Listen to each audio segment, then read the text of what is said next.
নমস্কার বন্ধুরা। তো এই ভিডিওতে আমরা একটা খুবই চাপের জিনিস নিয়ে আমরা খুব আলোচনা করব। যেই বিষয়টা নিয়ে আমাদের গতকাল রাত্রিবেলা থেকেই শুধু মনের মধ্যে একটাই প্রশ্ন জেগে উঠছে যে ভারত কি আদৌ সেমিফাইনালে পৌঁছবে? পৌঁছতে কি পারবে? পৌঁছানোর আর কত পার্সেন্ট চান্স আছে? সেইগুলো নিয়ে আজকে আমরা এই ভিডিওতে আলোচনা করব। তো তোমাদের কি মনে হয় ভারতের কি সেমিফাইনালের রাস্তা কি পুরোপুরি বন্ধ নাকি বন্ধ নয়? সেই জিনিসগুলো নিয়েই আজকে তোমাদের সবার মনের যত সমস্যা আমরা আজ পুরোপুরি সমীকরণের মাধ্যমে ক্যালকুলেশনের মাধ্যমে বোঝার চেষ্টা করব বাস্তবটা। এমনকি সোশ্যাল মিডিয়াতে প্রচুর ভুলভাল টুইট করছে মানুষকে বিভিন্ন রকম পোস্ট, যেগুলো কি না বলছে ভারতের সেমিফাইনালে যাওয়ার রাস্তা পুরোপুরি শেষ। অনেকে বলছে ভারতের সেমিফাইনালে যাওয়ার রাস্তা এখনো আছে, অনেকে বলছে আর নেই, অনেকে বলছে দুটো ম্যাচ জিতলেও সেমিফাইনালে যেতে পারবে না। তো এরকম বিভিন্ন মানুষ বিভিন্ন রকম রটাবে। তো এইসব জিনিসে তাকিয়ে থেকে লাভ নেই। একজন প্রপার স্পোর্টস ফ্যান হয়ে আমরা কিন্তু প্রপারলি ভাবে ক্যালকুলেশন করে আমরা ভারতের সেমিফাইনালের রাস্তাটা গণনাটা আমরা আজকে এই ভিডিওর মাধ্যমে করব এবং দেখব যে ভারতের সত্যিই কি সেমিফাইনালে যাওয়ার এখনো উপায় আছে নাকি নেই, বা থাকলেও কত পার্সেন্ট আছে।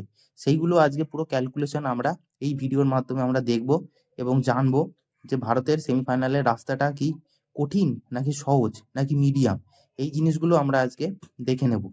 তো চলো বন্ধুরা, তো ভারতের সেমিফাইনালের রাস্তা এখনো বন্ধ হয়েছে কি হয়নি সেটাই আজকে আমরা যদি ক্যালকুলেশনের মাধ্যমে দেখি।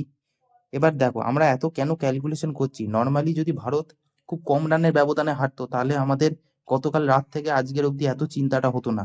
কিন্তু আহমেদাবাদে কালকে রাত্রিবেলায় সাউথ আফ্রিকার কাছে প্রায় 76 রানের মতো একটা বড় ব্যবধানে পরাজয়, এটা পয়েন্ট টেবিলে প্রচন্ডভাবে ইন্ডিয়ার উপর ইম্প্যাক্ট ফেলেছে, যেটা -3.800 এনআরআরে নামিয়ে দিয়েছে আর সাউথ আফ্রিকাকে ততটাই উপরে তুলেছে। রান রেটের দিক দিয়ে প্রচন্ডভাবে একটা খারাপ ধাক্কার দিক দিয়ে প্রচন্ড খারাপ ধাক্কা গেছে ইন্ডিয়ার জন্য। তো এই রান রেটটাকে কিন্তু এখন মেন আমাদের রিকভার করতে হবে। তো এই রান রেটটা এখন রিকভার করতে গেলে কি কি আমাদের শর্তগুলো পূরণ করতে হবে সেগুলোর দিকে আমরা তাকাবো এবং কি করে সেমিফাইনালে কোয়ালিফাই করব সেগুলোর দিকেও আমরা তাকাবো। তো এখন যে ইন্ডিয়াকে যদি সেমিফাইনালের জন্য যদি কোয়ালিফাই করতে হয় তাহলে সমীকরণ কি বলছে? হ্যাঁ, সমীকরণ কিন্তু এখনো বলছে ম্যাথামেটিক্স যে হ্যাঁ ইন্ডিয়ার কিন্তু এখনো 60% চান্স আছে।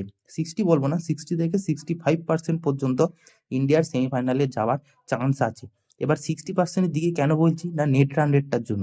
যদি নেট রান রেটটা যদি একটু কম থাকতো তাহলে হয়তো ওটা 75-এর উপরেও বলতে পারতাম, কিন্তু 60% কেন বলছি, নেট রান রেটটাই একমাত্র কারণ হয়ে উঠছে। কারণ গতকাল এতটা বড় ব্যবধানে হারাটা উচিত হয়নি, যেটা এতটাই নেট রান রেটের উপর পুরোপুরিভাবে ধাক্কা দিয়েছে। তো যাই হোক, এই নেট রান রেটটাকেও কি করে রিকভার করা যাবে সেটারও কিন্তু উপায় খুব ভালোভাবেই আছে। তো ভারতকে এখন কোয়ালিফাই করতে গেলে সেমিফাইনালে আগামী যে দুটো ম্যাচ আছে, একটা মোস্ট প্রবাবলি 26 আর একটা 1 তারিখ, যেটা কলকাতায় হবে। তো 26 তারিখে মনে হয় সেমিফাইনাল, সরি 26 তারিখে আছে হচ্ছে চেন্নাইতে, ওটা জিম্বাবুয়ের সাথে। আর 1 তারিখ ওয়েস্ট ইন্ডিজ ইডেন গার্ডেন্স। এই দুটো ম্যাচ কিন্তু যে কোনো মূল্যে জিততেই হবে, যে কোনো মূল্যে। সে কোনো রানে হোক, কত ওভারের মধ্যে চেস করা হোক, এই দুটো ম্যাচ থেকে কিন্তু ইন্ডিয়াকে 4 পয়েন্টস তুলতেই হবে এনি কস্ট। যেভাবে হোক ডু অর ডাই করে জিততে হবে। যদি না জিততে পারে তাহলে আর কোনো অপশন রইবে না, আর কোনো খাতা কলমে কোনো ম্যাথামেটিক্স ক্যালকুলেশন করে কিচ্ছু হবে না। এই দুটো ম্যাচে ইন্ডিয়াকে 4 পয়েন্ট তুলে আনতে হবে। এইবার শুধু কি 4 পয়েন্ট তোলাটাই কি এনাফ? অনেক সময় এনাফ হতেও পারে আবার নাও হতে পারে, কারণ ওই যে নেট রান রেট, গতকালের ম্যাচে বহুত বড় ধাক্কা খেয়ে গেছে নেট রান রেটে। এবার যদি আমি ধরে নিলাম ভারত জিম্বাবুয়ের খেলাটা দিয়ে আমরা শুরু করছি, যদি ভারত জিম্বাবুয়ের সাথে খেলায় যদি ভারত আগে ব্যাট করে এবং পরে বল করার সিদ্ধান্ত নেয়, বা যদি পরেই বল করে, তো পরে যদি বল করে তাহলে ভারতকে মিনিমাম কত রানে জিততে হবে? এখন অনেকেরই প্রশ্ন যে ভারত এখন কত, মানে আগামী ম্যাচগুলোতে কত রানে জিতলে বা কত ওভারের মধ্যে চেস করলে ভারত এই রান রেটটাকে রিকভার করে ভালো পজিশনে আসতে পারবে। তো সেটা যদি আমি বলি, আগামী ম্যাচে যদি ভারত মোটামুটি জিম্বাবুয়েকে কম করেও যদি 30 রানে হারায়, কম করে, তাহলে খুব একটা নেট রান রেট কিন্তু একটা মোটামুটি ঠিকঠাক পর্যায়ে যাবে। আর ওয়েস্ট ইন্ডিজের ম্যাচেও যদি পরে যদি বল পায় তাহলে মোটামুটি 30 থেকে 35 রানের মধ্যে কিন্তু জিততে হবে। যেভাবে হোক এইটুকু রানের মধ্যে জিতে মোটামুটি টোটাল দুটো ম্যাচে 60 থেকে 70 রানের ব্যবধানে জিততে হবে। টোটাল দুটো ম্যাচে 60 থেকে 70 রানের ব্যবধানে ইন্ডিয়াকে কিন্তু জিতলে তাহলে নেট রান রেটটা একটা +1 এর দিকে কিন্তু যেতে পারে। এবার প্রশ্ন আসছে, যদি পরে ব্যাট করে তাহলে কি হবে? যদি পরে ব্যাট করে তাহলে আগামী ম্যাচে কিন্তু নেক্সট যে ম্যাচটা আসছে জিম্বাবুয়ের সাথে, কম করে হলেও 17 ওভারের মধ্যে ম্যাচ শেষ করতে হবে। খুব যদি ভালো হয় 14 কি 15, খুব ভালো হলে 15 মধ্যে যদি ম্যাচ শেষ করতে পারে, খুব ভালো হয়, তাহলে নেট রান রেট খুব ভালো বুস্ট করবে। আর খুব বেশি হলে 17। তো আমি চাইবো আপকামিং দুটো ম্যাচে যেভাবে হোক যেন 17 ওভারের মধ্যে কি 17.5 ওভারের মধ্যে যেন ম্যাচটাকে শেষ করে। তাহলে কিন্তু নেট রান রেট একটু রিকভার করবে, একটা ভালো জায়গায় আসতে পারে, +1 এর দিকে কিন্তু নেট রান রেট কিন্তু যেতে পারে। তো এই শর্তগুলো যদি পূরণ হয় তাহলে কিন্তু ইন্ডিয়ার কোয়ালিফাই করার চান্স ভালো আছে। এইবার সেকেন্ড যেটা হচ্ছে, যদি সাউথ আফ্রিকা যদি পরপর 3টে ম্যাচ জিতেই যায় তাহলে তার কোনো সমস্যাই রইল না। ইন্ডিয়াকে তো পরের দুটো ম্যাচ জিততেই হবে। যদি একটা ম্যাচ হেরে যায় তাহলে আর কোনো ক্যালকুলেশন কোনো কাজে লাগবে না। কিন্তু ইন্ডিয়া যদি পরের দুটো ম্যাচ জিতেও যায়, আমি ধরে নিলাম এসব 30 রান 35 রান করতেই হবে, 14-15 মধ্যে ম্যাচ শেষ করতে হবে, আমি নেট রান রেটের যে রিকভারিং এর যে ক্যালকুলেশনটা আমি সেটা ছেড়ে দিলাম। যদি সাউথ আফ্রিকা আগামী পরপর দুটো ম্যাচ যদি জিতে যায়, জিম্বাবুয়েকেও হারিয়ে দিলাম, মানে জিম্বাবুয়েকেও হারিয়ে দিল, আবার ওয়েস্ট ইন্ডিজকেও হারিয়ে দিল, তাহলে কি দাঁড়ালো? সাউথ আফ্রিকা 3টে ম্যাচ পরপর জিতলো। তাহলে সেই দিকে যদি আবার ইন্ডিয়া যদি পরপর দুটো ম্যাচ জিতে যায়, তাহলে তারা দিক দিয়ে কিন্তু ইন্ডিয়ারও জয়টা বেশি রইলো আর সাউথ আফ্রিকার জয় তো বেশিই রয়েছে।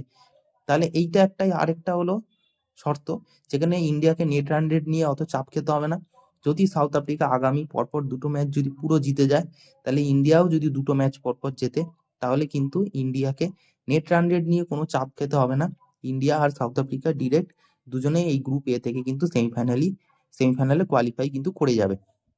কিন্তু যদি কারুর হার জিত যদি এরকম থাকে, যদি সবাই যদি দুটো করেই ম্যাচ জেতে, যদি ওয়েস্ট ইন্ডিজও দুটো ম্যাচ জিতেছে, ইন্ডিয়াও দুটো ম্যাচ জিতেছে, সাউথ আফ্রিকাও যদি দুটো ম্যাচ জিতেছে, এই কন্ডিশনে কিন্তু নেট রান রেটটা কিন্তু একটা বড় কারণ হয়ে দাঁড়াবে কোয়ালিফাই করার জন্য।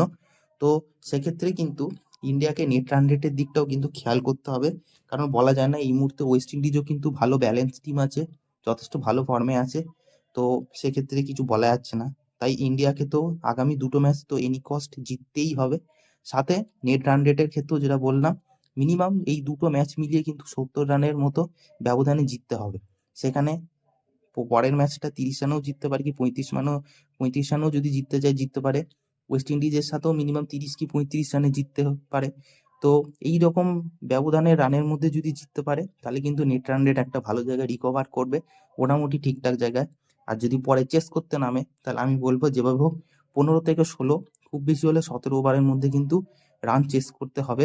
হাতে মিনিমাম কম করে 3টে ওভার কিন্তু রাখতে হবে। সেই 3টে ওভার হাতে রেখে কম করে 17 ওভারের মধ্যে কিন্তু রান চেস করার জন্য টার্গেটে নামতে হবে। তাহলে কিন্তু এই যে গতকালের ম্যাচে হারার পর যে ধাক্কাটা লেগেছে নেট রান রেটে ইন্ডিয়ার, সেটা কিন্তু অনেকটা হলেও 70% হলেও রিকভার করা যাবে। আর যদি সাউথ আফ্রিকা আগামী দুটো ম্যাচ যদি জিতেই যায়, তাহলে এত নেট রান রেট নিয়ে চাপ খেতে হবে না।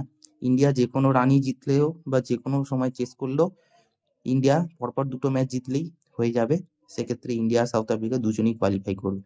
আর যদি 3টে টিমই কি যদি দুটো দুটো করে ম্যাচ জেতে, তাহলে সেখানে নেট রান রেটটাই কিন্তু প্রশ্নের মুখে দাঁড়াবে। নেট রান রেটটার ওপর কিন্তু চাপ দিতে হবে।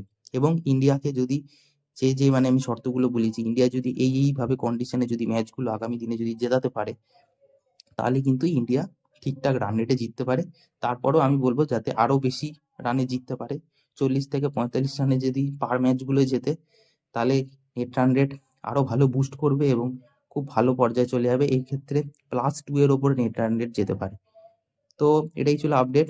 এরকম অনেকেই চিন্তা করছিলে, অনেকেই ভুল পোস্ট করে অনেকে বেশি বেশি প্যানিক করছিলে। তো এটাই ক্যালকুলেশন, অতটাও চাপ নেই, ইন্ডিয়া অবশ্যই কোয়ালিফাই করবে। আগামী ম্যাচগুলো খুব একটা যে বড় টিমের সাথে তা না, একটা জিম্বাবুয়ে আর একটা ওয়েস্ট ইন্ডিজ আরামসে জিতে যেতে পারে। আর সাউথ আফ্রিকা তো আছেই, বাকি দুটো ম্যাচ জিতে গেলে আর কোনো চাপ রইবে না। তো চলো, এরকম আরো ভিডিও পেতে আবারও সাবস্ক্রাইব করে বেল আইকন অন করে রাখো। তো দেখা হচ্ছে পরের ভিডিওতে।